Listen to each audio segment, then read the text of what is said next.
There are three big problems with used vehicle appraisals. One, manually sifting through comp vehicles. Two, old book values and ghost comps. Three, no recon visibility. You can solve them all with AutoVision, launching in the Reynolds and Reynolds booth at NADA. Learn more at rayray.com/used-cars. That's REYREY.com/used-cars. Want to dive deeper into the topics you hear about on Daily Drive? We're offering listeners a special offer, 20% off a 1-year Automotive News digital subscription. That gets you access to all of our news, information, and analysis made for automotive industry leaders like you. Go to autonews.com/Daily Drive promo to redeem. Welcome to Daily Drive for Wednesday, January 17th, 2024. I'm Jamie Butters, Executive Editor of Automotive News in Detroit. And I'm Kellen Walker in Las Vegas. Today on the show, inventory recently hit a 3-year high. Now analysts expect it to keep growing through 2024. We have the first report of a Detroit 3 automaker cutting temp jobs after last year's record UAW contracts.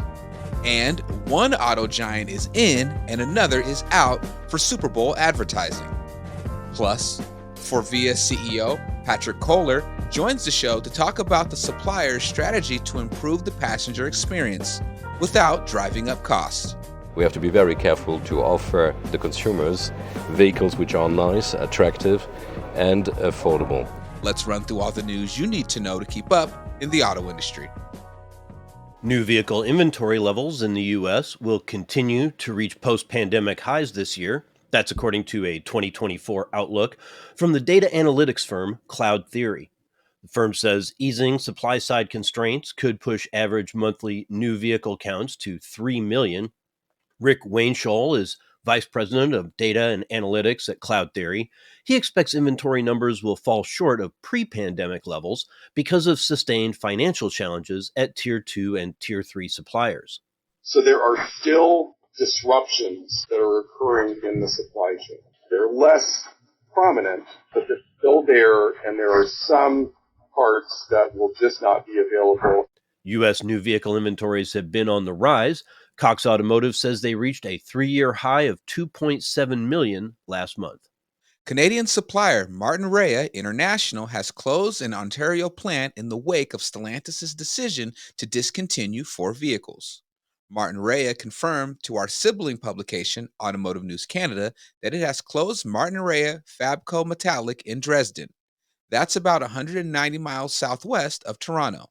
The plant is located about halfway between the vehicle plants it supplied, a Jeep factory in Michigan and the Brampton assembly plant in Ontario. Martin Rea says the Dresden factory didn't have enough work left when Stellantis wrapped up production of the outgoing Jeep Grand Cherokee in Detroit and ended output of the Chrysler 300, Dodge Charger, and Dodge Challenger in Brampton in December. Meanwhile, Stellantis has told 539 temp workers in the U.S. that they are no longer needed. The cutback comes several months after the UAW reached new labor agreements with the Detroit 3. The record contracts increase pay for temporary workers while giving them an easier path to full-time status. This is the first publicly disclosed reduction in temps at any of the automakers since then. It's the latest of many cost-cutting moves at Stellantis. The automaker has announced plans to cut some production shifts, eliminate positions, and offer voluntary buyouts. It has also cut marketing spending by pulling out of many major auto shows and will not advertise during this year's Super Bowl.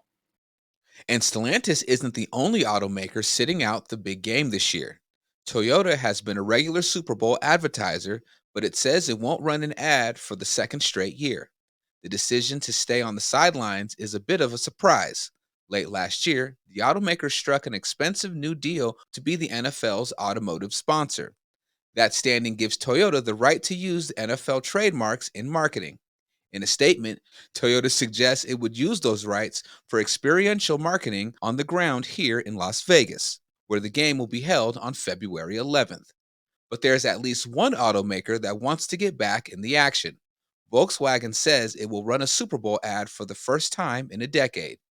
VW is marking 75 years of U.S. sales in 2024, and has plans for a year-long campaign that celebrates the brand's key products and milestones.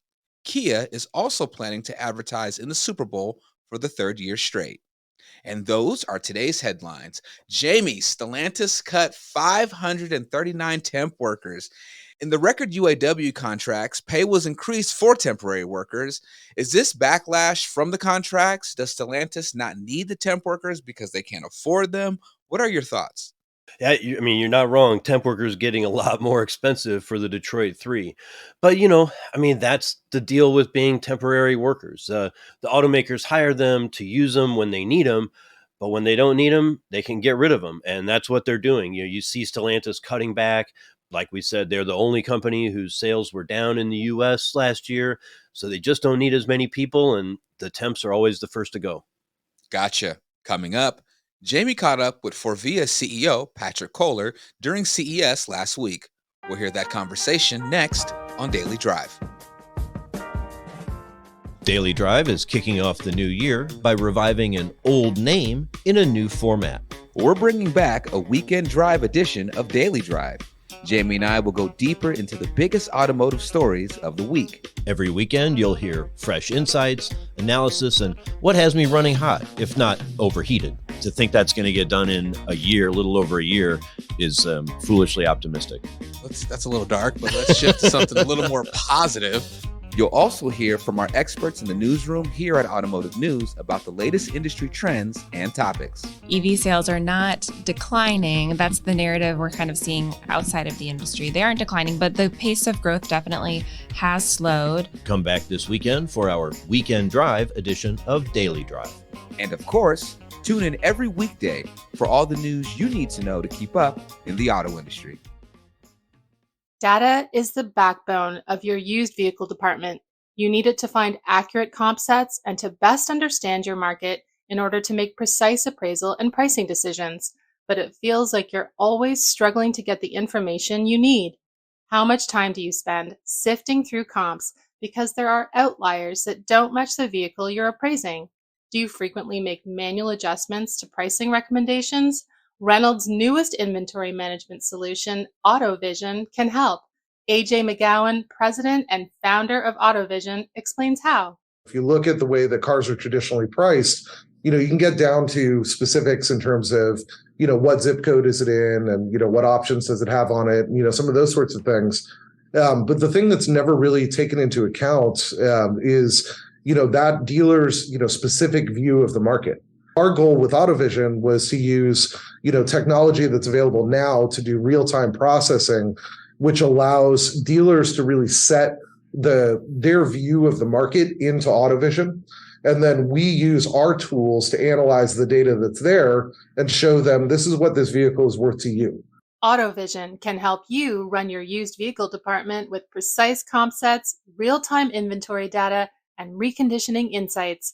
Visit rey.com/used-cars to find out more. That's rey.com/used-cars. Welcome back to Daily Drive. I'm Jamie Butters with Kellen Walker. Yesterday on the show, we heard from Bosch North America's Paul Thomas about the difficult tightrope suppliers are walking as manufacturers rethink their electrification strategies. French parts supplier Forvia is also trying to pull off another tricky balancing act. It wants to offer automakers a range of new electrification products that will help the industry meet its climate targets, but it also needs to keep costs down so electric vehicle prices remain accessible to the average consumer. I spoke with Forvia CEO Patrick Koller about his strategy and AI's role in it at CES in Las Vegas. Patrick Koller, welcome back to Daily Drive. So great to have you again. Thank you. We don't often do Daily Drive interviews in a car. Of course, this one would not be anybody's daily driver yet. Tell me what this vehicle is and what it's about. What we are trying to do here is to showcase green interior, affordable. Really? Yeah. It's so exquisite, but you say the components are affordable. I do believe that the inflation we have to deal with, which is related to electrification, is such that we have to be very careful to offer the consumers vehicles which are nice, attractive, and affordable. What we are concentrated on, and this is the motto of this year, is scope free, design for scope free. So the materials usually when they are recycled or when they are biosourced are more expensive. So what we need to do now is to, through the architecture, to win weight, to reduce the number of components, to improve the manufacturing processes in order to compensate and go one step ahead to offer cheaper solutions. The second thing, is that you have to feel at home. Yeah. So we are going step by step to more autonomy, and so we will do other things in the vehicle. Yeah? And we need to have an environment which is relaxing, which is less complex, and this is possible through the use of artificial intelligence more and more. You mentioned affordability. I know you said recently mobility is a human right. And it does seem like, at least in America, I'm not as sure about Europe, but it seems like a lot of consumers are getting priced out of the market. And EVs are even more expensive, but even the gas-burning vehicles are near record high prices. I think that we have to rethink the segmentation. We need to have entry vehicles which are nice enough when they are electric, with unlimited autonomy of 200, 300 miles, not more than that, and which are, at a cost level people will be able to afford. The other possibility also is to extend the life cycle of the vehicle, which is now today possible through predictive maintenance, for example, and we have diagnostic tools for this, through upgrades over the air for the electronics, but not only, and you've seen our seats are modulars, so we can also do physical upgrades, and this will extend the value of the vehicle, and then if you do an leasing or if you do a loan on it, it is more affordable. So what is artificial intelligence's role? How does artificial intelligence work as a tool to keep costs down and make the business sustainable? So you have different dimensions in which we are using artificial intelligence and Gen AI. First of all, in the design phase. So the life cycle, the full life cycle of the products we are developing.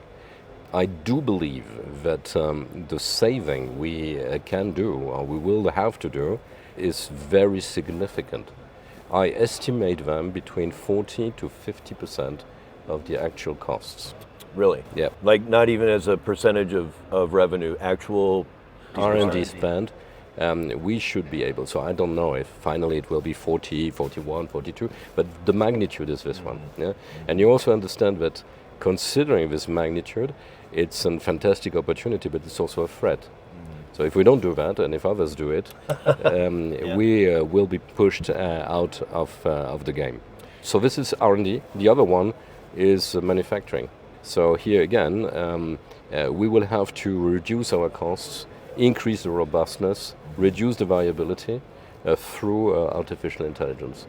And I think that the value of a company in the future will be also based on the data they own and they collect and generate. How should engineers think about working with AI and using it as a tool to increase their productivity and their viability as employees? I think that I will give you an example, maybe to illustrate that. We spend on RFQs, on requests for quotations, about 120 million, okay? And it costs on a yearly basis. And it takes about, in average, 2 weeks to make an offer. With artificial intelligence, I do believe that we will be able to make an offer in less than 3 days. That's a significant time savings. Yeah. And on the top of that, with a much better robustness. Yeah? And take the specifications. We have a huge amount of specs to consider for the automotive industry in the different markets. It takes a lot of time for our people to read them and to check out where the differences are. With Gen AI, you can do this in minutes. Yeah? And not only the wording differences will be highlighted, but the sense, what has really changed.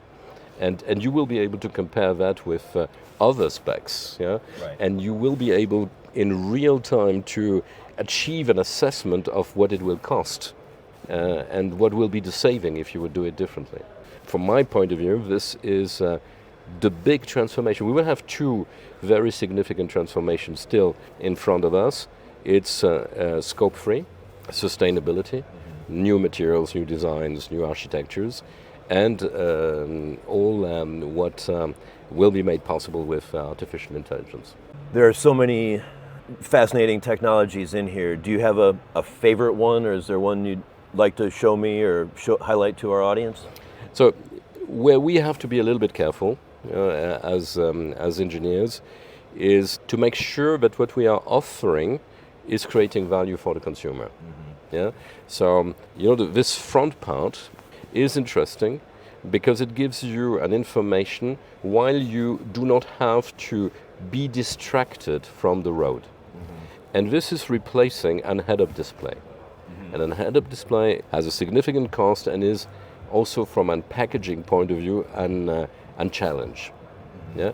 And so here you can play with it on the full scope. You have the e-mirrors, and the e-mirrors will increase the safety and will warn you much better about possible dangers on the road. And I think that this is very important for the future also. After that, you have all the entertainment. You need to offer to the people high quality possibilities to spend their time the way they want in the vehicle. And you've seen, all the materials here are green materials. We have reduced in this interior the CO2 by 85%. Congratulations. That's a lot. So shifting to a little more pragmatic matters, it is a new year. Last year was, I think, a little more production, obviously better chip supply for the global automakers and their supplier partners. What's your outlook for this year in terms of volume and profitability, the overall health of the industry, and I guess of Forvia for that matter? I think that we might keep the volumes we had in 2023 in 2024. I don't see a significant upside. These volumes will have a slightly different split. I think stable volumes in North America, probably a little bit less volumes in Europe, and a little bit more volumes in Asia, and especially in China, so this will balance the global volumes. On the supply side, we have to be a little bit careful on how we are dealing with inventories for electronic components. Yeah? We are all working to try to reduce these inventories. We have to make sure that we are not going too far, and that we will not, through a reaction ordering more, block again the system. After that, we have to consider, the geopolitics. Yeah? We had a lot of bad surprises in 2023. This said, I think that we have to be able to deal simultaneously with crisis and transformations. So we need to have an agile and resilient organization capable to deal in real time with crisis. Yeah? And in the same time, because we have much more signs of what is happening on the transformation, it's not happening overnight. Here we have also to deal with it on the midterm. Yeah, and this is not so easy for the team. They have to understand that they have to balance the appropriate way their time between short term and midterm. Okay, well, thank you so much for your time. It's been a joy to see your Horizon car and to see you again this new year. Thank you very much. That's Daily Drive for today. I'm Jamie Butters. And I'm Kellen Walker. Thanks to Automotive News coordinating producer Jake Neer, as well as our own George Wycamp, Vince Bond Jr., Jack Walsworth, and John Irwin for their reporting for today's podcast. We also had reporting from Greg Layson and EJ Schultz from our sibling publications, Automotive News Canada and Ad Age. You can get the latest news on suppliers, manufacturing, and everything happening in the auto industry at autonews.com. Come back tomorrow for an interview with Bill Pinnell, Vice President and Head of Automotive Software Product Management at Qualcomm. If we take a step back, what do we really mean by software-defined vehicle? For me, it's what it says on the words, right? You define what you're going to do in the vehicle by software that you want to run in the vehicle in the future. This isn't just about start of production. This is something that you want to support for 7-10 years going forward. If you enjoy the podcast, remember to like, leave a review, and subscribe so you never miss an episode.